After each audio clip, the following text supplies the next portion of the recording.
Amigas e amigos, nós estamos trabalhando o tema dos biomas. No vídeo que antecedeu, nós falamos da longa história da Terra. Nessa história vai surgindo a vida. E essa vida, ela não acontece do mesmo jeito em todo o espaço da Terra. Ela acontece de formas diferentes em diferentes espaços de vida, diferentes espaços vivos.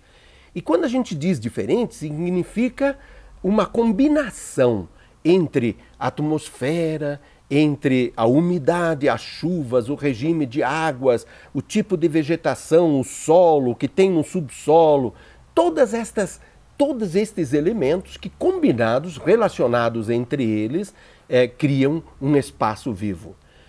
Nós podemos começar aqui caracterizando os principais espaços de vida que tem e que são comuns, que têm características comuns em todo o planeta Terra, e depois trabalhar mais os nossos biomas no Brasil e principalmente a presença humana nesses biomas do Brasil. Uma caracterização geral, como é que você faria, o Marcos? Então, nós partimos dessa visão da Terra como um todo e dentro dela, à medida em que houve a migração dos continentes, eles foram se situando em partes diferentes do planeta e dentro dos continentes se desenvolveram espaços onde a vida floresceu, adaptando-se àquelas condições, como o Ivo explicou há pouco, não é? E então essa configuração mais geral desses ambientes que a gente chama de biomas, que são lugares onde a vida é mais ou menos homogênea, adequada àquele clima, àquela temperatura, àquelas condições, não é?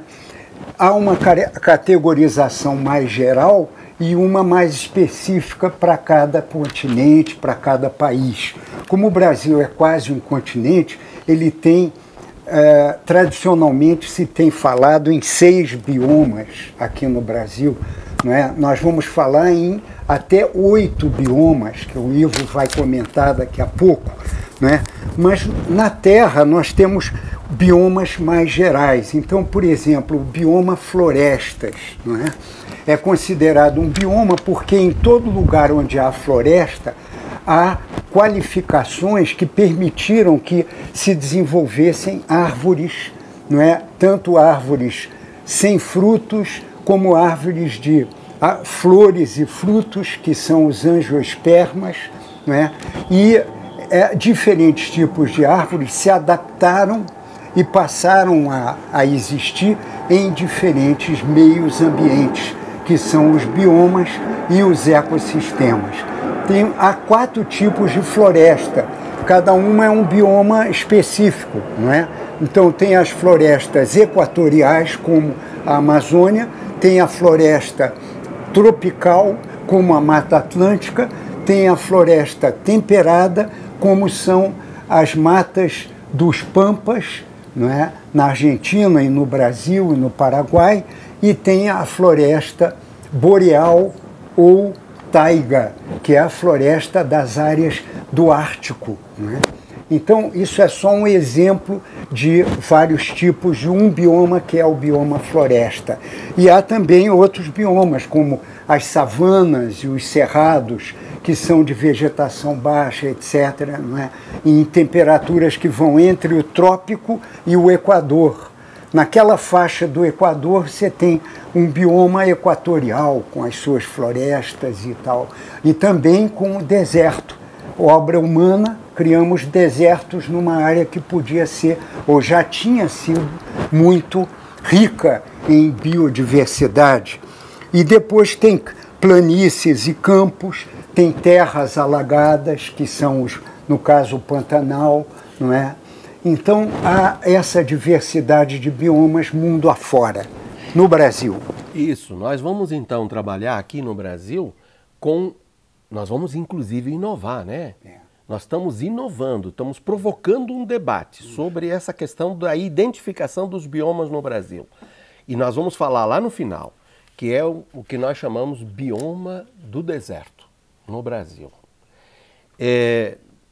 Os outros 7 biomas que nós trabalhamos são a Amazônia, com a floresta que você falou, o Cerrado, que é a região principalmente central e alta, que nós temos aqui o Planalto. Nós temos a Caatinga, que é semiárida, não é árida, não é deserto, é semiárida. Nós temos a Mata Atlântica, que tem aquelas características próprias na região em que ela se desenvolveu e com toda a biodiversidade que ela possibilitou. E nós temos também o Pampa, na parte extremo sul, mais fria, mais de tipo campo. Nós temos uma parte alagada, que é o Pantanal, né, que é na região mais oeste do território brasileiro, e temos também, com enormes diversidades, ou ecossistemas, nós temos o que nós chamamos zona costeira, que é a parte em que o continente se liga com o mar, e no percurso todo do imenso território brasileiro. Então, nós vamos trabalhar um pouco estes biomas. Só que nós vamos trabalhar olhando principalmente a presença humana nestes biomas, certo? Como foi que o ser humano viveu encontrando esses biomas já, digamos, elaborados, trabalhados, né, nessa longa história da Terra. Os seres humanos vão surgindo também nessa complexificação dos próprios seres vivos, etc. E aí chegam os seres humanos, que também vão fazendo um processo de complexificação até chegar ao tipo que nós somos, né? Os Homo sapiens sapiens. Só que agora, já dizendo, né, vai ser a explicação um pouco do bioma que nós vamos trabalhar como deserto, seria o ser humano que é inteligente, mas usa a sua inteligência contra si mesmo e contra a própria vida geral do planeta. Então é o Homo sapiens et demens. O Leonardo Boff gosta muito de usar essas duas expressões, dizendo que convive nessa espécie. Muito bem, como se dá a presença humana nos biomas? Nós pensamos de oferecer para a reflexão, provocar a reflexão, pensando em 3 períodos, no caso nosso no Brasil. Pensar primeiro antes de 1500, pensar de 1500 até 1950 e depois de 1950 para cá. Antes de 1500, o que aconteceu? Se nós olharmos os biomas, todos eles, né? Desde o extremo sul, Pampa, até a Amazônia e também a região do mar, a região costeira, nós podemos perceber que tudo que se tem de pesquisa indicam que praticamente não houve mudança na paisagem. O que significa isso? Praticamente se desmatou muito pouco, se derrubou muito pouco da cobertura vegetal de cada bioma, que é diferente. No Cerrado é um tipo, na Amazônia é um tipo, lá no Pantanal, em cada uma. Mesmo na região semiárida, também a presença humana até 1500 são diversos povos, uma diversidade grande de povos. Desde quando, Ivo? Aqui, no caso nosso, há uma pesquisa, no caso do Piauí, que levanta sinais de presença humana de uns 50 mil anos, certo?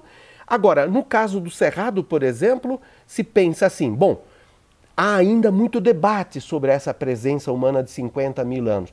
Com certeza, 12, 13 a 15 mil anos de presença contínua de povos, que são povos, inclusive, migrantes, dentro dos diferentes espaços de vida que nós temos. No caso aí, se nós pegamos o exemplo do Cerrado, é muito interessante porque a pesquisa indica que não só até 1500, somando os 1500 anos de presença humana com povos que nós chamamos indígenas inadequadamente, seria melhor dizer povos originários dessa região, somando ainda os que invadiram já o território e representantes dos colonizadores europeus que chegaram em 1500, chegando até 50 anos atrás, 60 anos atrás, nós tivemos uma mudança de paisagem, uma mudança de vegetação de em torno de 12% só. Certo? 12% significa que foram derrubadas árvores, foram criados espaços para os povos viverem, para fazer inclusive a agricultura que eles vão criando lentamente, amansando espécies que eles encontram nas florestas, como é o caso, por exemplo, da mandioca ou a macaxeira, que eles fazem toda a história da mandioca ali com 7.000 anos de trabalho até chegar a esse tipo que é muito dentro de casa, que se reproduz já com o talo e nem com a semente, certo? Então, há todo um processo assim de frutas e outras coisas. Então, mesmo com os espaços de pequena agricultura e também com os espaços de moradia mais próximos dos rios, etc., 12%. Eu já vou dar indicação do dado dos últimos 50 anos, de 1950 e, na verdade, 1970 para cá, no caso do Cerrado. Invertemos e pioramos a situação. Hoje, segundo o cara que talvez mais conhece do Cerrado, que é o Altair Barbosa, ele nos diz nas últimas entrevistas que da vegetação original gerada no Cerrado brasileiro e que se estende em outros países da América do Sul, sobram 5% só. Então nós estamos numa situação mais grave ainda do que a própria Mata Atlântica, que sobrariam 7%. Então, retomando, até 1500, praticamente não há uma intervenção humana que desequilibra ou provoca desequilíbrios do conjunto dos fatores que fazem com que haja vida, inclusive a vida humana, adaptando-se, convivendo com a cobertura vegetal, com a forma dos rios, com os lagos que se formam, com as pequenas nascentes de água. Não mexem, claro, na água subterrânea, não interferem praticamente nas ondas de vento com umidade. Por isso também os regimes de chuva são mais ou menos constantes, né, e diferenciados em cada bioma, em cada um desses espaços de vida. De 1500 até 1950, nós temos uma presença humana que já começa a modificar muito os biomas. E vem do mar para dentro. E por isso que os europeus que chegaram se encantaram com a Mata Atlântica e a diversidade da Mata Atlântica. E se encantaram com os povos, que inclusive no início os acolheram. Isso que é interessante, os acolheram, certo? Só que como eles tinham obrigações com os financiadores e também com o Império Português que coordenou essa iniciativa de ocupação aqui e de invasão, aí eles começaram logo a perceber onde é que eles podiam fazer negócios. E aí começa a retirar a madeira para comercializar a madeira, certo? Pau-Brasil e tantas outras. Em seguida, como aqui não encontram facilmente minérios, vão encontrar depois, entrando mais no território. Então, quando eles não encontram, aí eles começam a querer tirar vegetação para poder criar agricultura, respondendo a necessidades lá da Europa. Açúcar, outras especiarias, né? Depois vai vir o café, aí vem a criação de gado para carne, minérios que vão aparecer em seguida. Então, voltados para fora, vão fazer uma intervenção muito grande, principalmente na Mata Atlântica e na Caatinga. É interessante. No sul, a modificação é relativamente menor porque entra mais o gado e não tanto a agricultura, nesse primeiro período. Então, até 1950, nós temos já uma presença que mexe com o bioma, os biomas, e já começa a provocar algum tipo de desequilíbrio.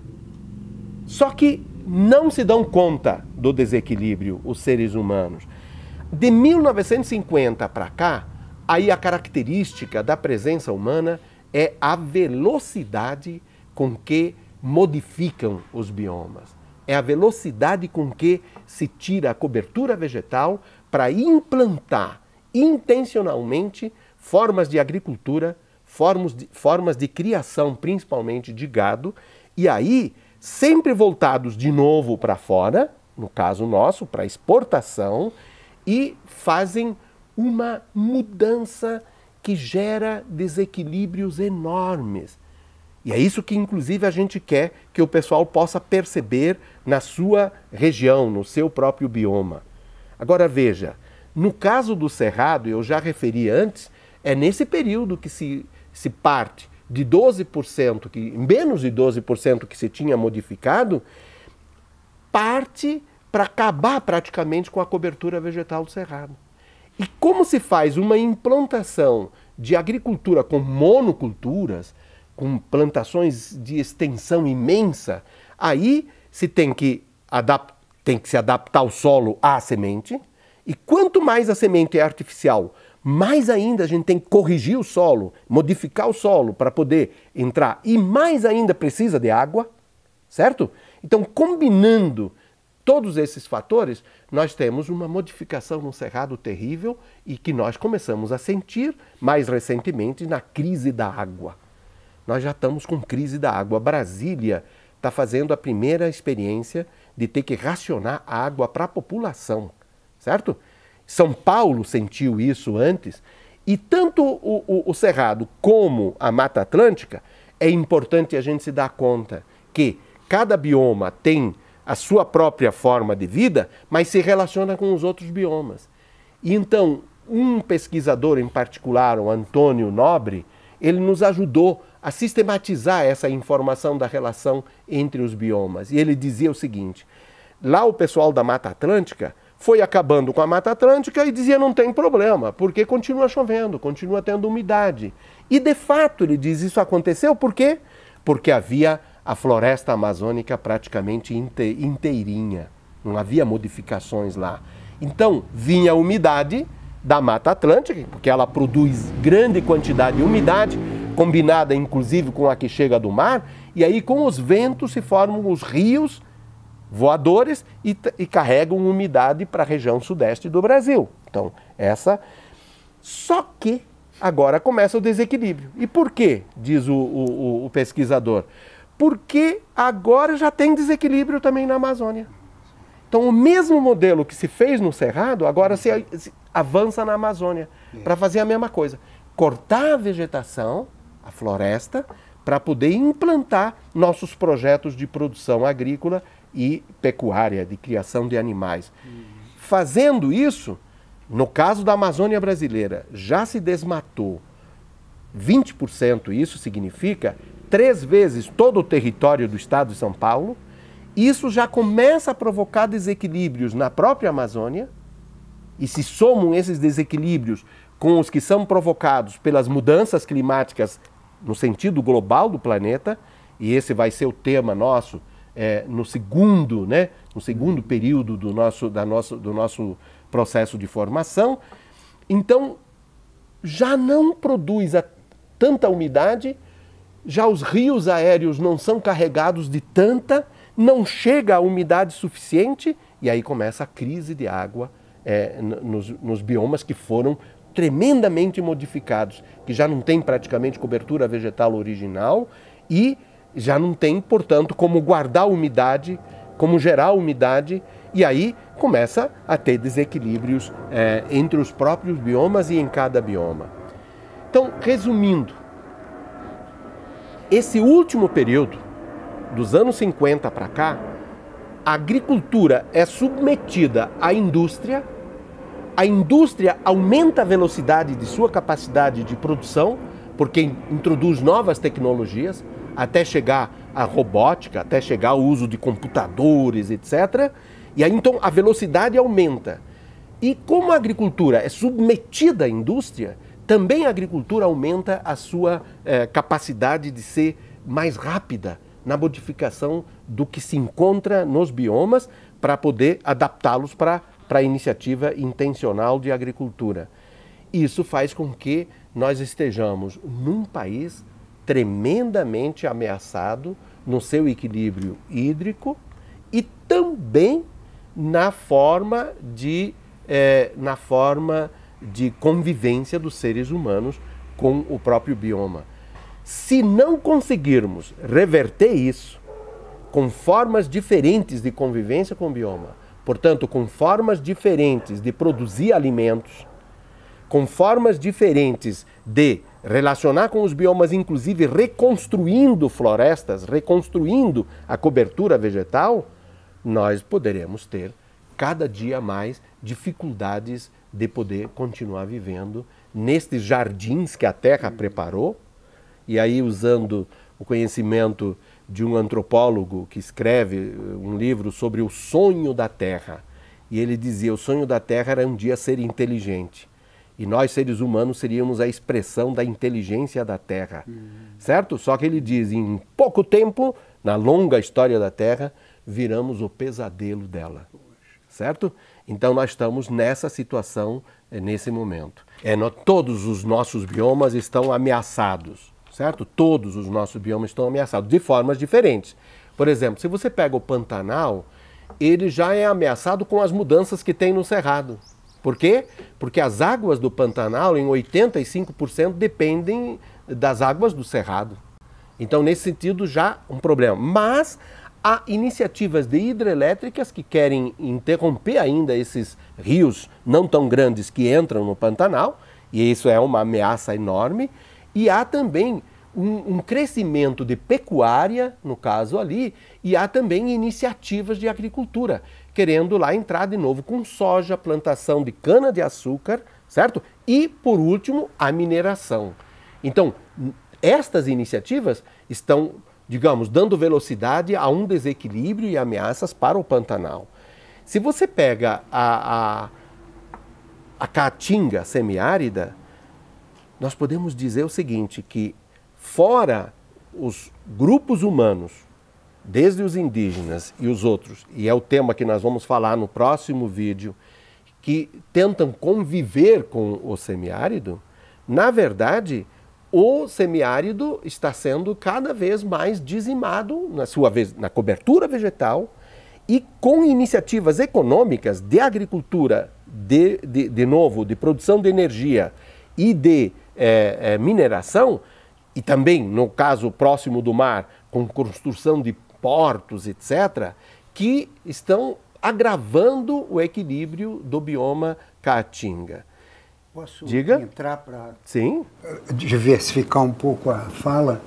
Dentro da caatinga está havendo, mais do que em qualquer parte do Brasil, um processo de desertificação de áreas que eram de caatinga. Isso significa que a terra que ainda tinha capacidade de absorver chuva e umidade e produzir alguma vegetação está transformada em terra totalmente estéril, onde pode chover quanto quiser que já não nasce mais nada. Isso é o que se chama deserto.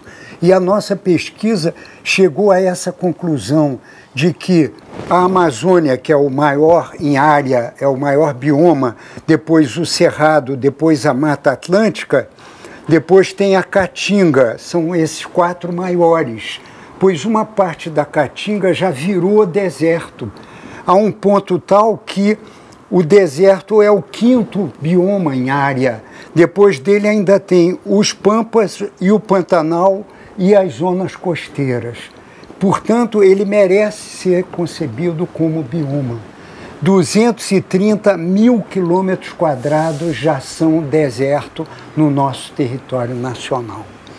Boa entrada. Quer dizer, na verdade, você vê, no caso da relação não só com a Caatinga, na relação com o Pampa, no extremo sul do país, também já há áreas desertificadas, certo? E por quê?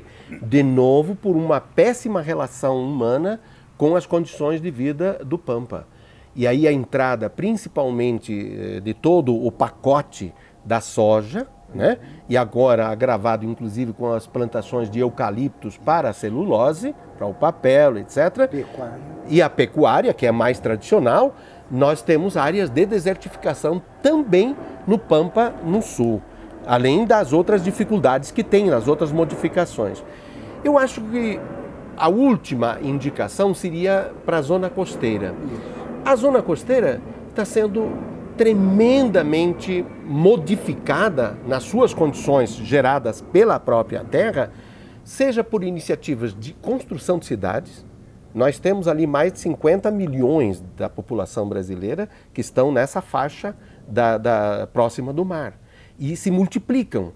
E são agora não só apenas cidades, digamos, que se foram construídas. Não, nós temos hoje já cidades só voltadas para o turismo.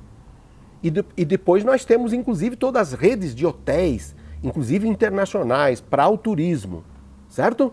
Então é uma presença humana que modifica muito as condições naturais, digamos, geradas pela Terra no bioma da zona costeira.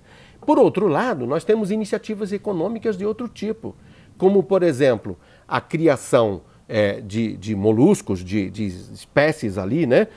A carcinicultura, principalmente, que também cria, no caso dos camarões, cria também contaminação muito grave do tipo de água que se forma ali na relação entre o mar e os rios que chegam e os lagos que se formam nessas regiões também baixas.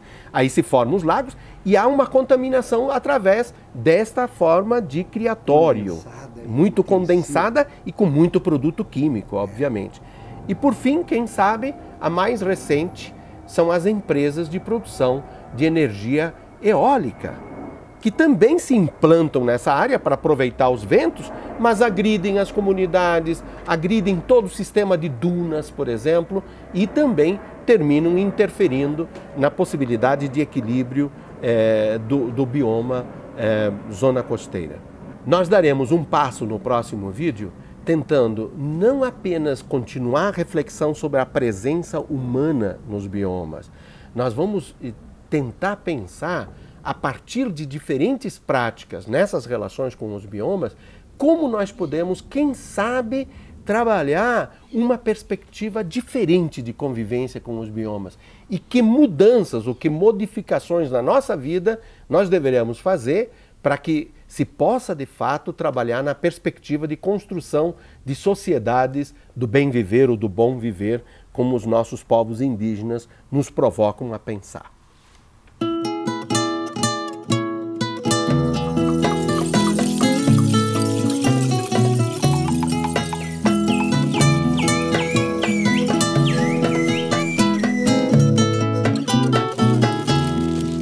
O sol que brilha todo dia exibe os dentes da alegria.